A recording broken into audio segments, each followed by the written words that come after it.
12 פעמים הלוך ושוב. אבל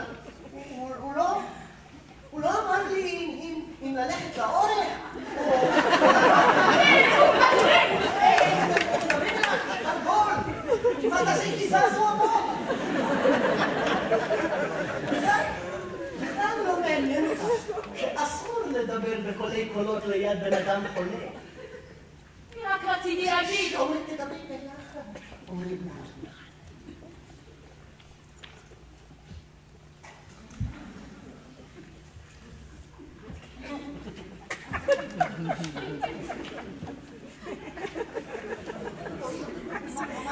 רצה להגיד שיש פה מישהו לדבר איתך. אז תכניסי אותו. אדוני! אתה גורם למר ארגן לזעזוע מוח.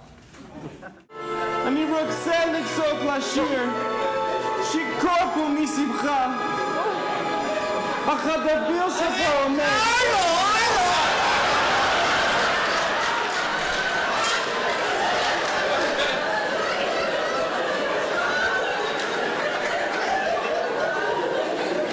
מה? ולאבא אין מה להגיד על זה?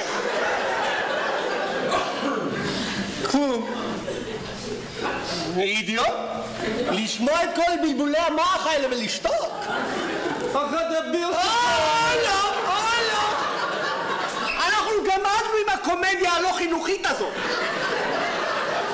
הרועה שלך הוא בריון והבת היא חצופה.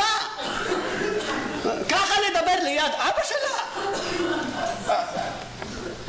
אני מתנצל. התכוונתי לשעשע אתכם. כן, ועכשיו שלום. היינו מבלים יוצא מן הכלל גם בלי ההצגה החצופה שלך.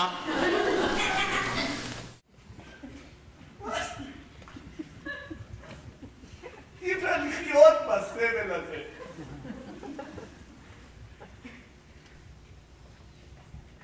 אוי, כל כך רע לי.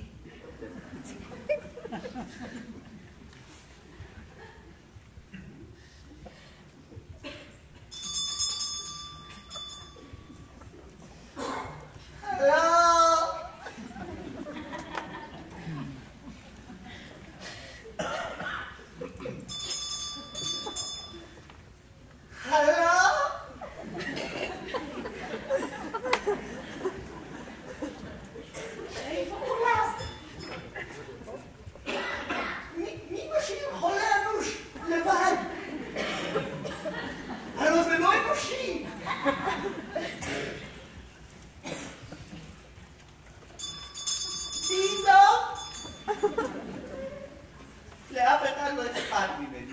אני יכול לשכב פה ולהתפגר, ולאף אחד זה לא יזיז.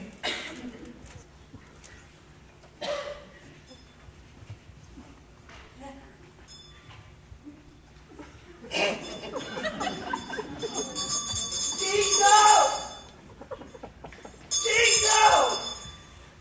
שומעים אותי!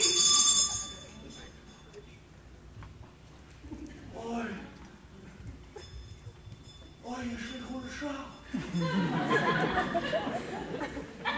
אני חושב שאני עומד להתעלם. הנה מהלב, איך שהוא דופק לי. והצנרת, והבחירה.